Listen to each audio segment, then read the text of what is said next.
அழகிய மண்டபத்தில் வாலிபர் திடீர் உயிரிழப்பு. கன்னியாகுமரி மாவட்டம் திருவட்டார் அருகே உள்ள பிலாவளை பகுதியைச் சேர்ந்தவர் மணி. இவரது மகன் ஜெனிஸ் வயது 22. இவர் ராமநாதபுரம் மாவட்டம் ராமேஸ்வரத்தில் உள்ள ஒரு தனியார் நிறுவனத்தில் டிரைவராக வேலை பார்த்து வந்துள்ளார். இதற்காக அவர் அங்கேயே தங்கியிருந்திருக்கிறார். விடுமுறை கிடைக்கும் போது அவர் ஊருக்கு வருவது வழக்கம். அதேபோல் நேற்று ஊருக்கு வருவதாக தனது தாயிடம் ஜெனிஸ் போனில் தெரிவித்துள்ளார். பின்பு அவர் ராமேஸ்வரத்திலிருந்து புறப்பட்டு ஊருக்கு பஸ்ஸில் வந்து கொண்டிருந்தார்.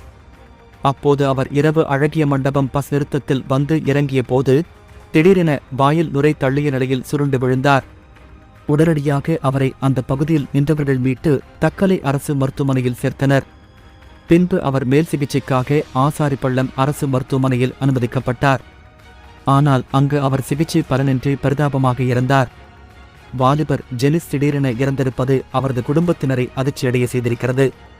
நேற்று தனது தாயிடம் போனில் பேசிய போது கூட நன்றாகத்தான் இருந்துள்ளார். அது மட்டுமின்றி உடல் ரீதியாக அவருக்கு எந்த பிரச்சனையும் இல்லை என்று கூறப்படுகிறது. இந்நிலையில் அவர் திடீரென சுருண்டு விழுந்து இறக்க காரணம் என்ன என்பது தெரியவில்லை. இதுகுறித்து தக்கலை போலீசார் வழக்கு பதிவு செய்து விசாரணை நடத்தி வருகின்றனர்.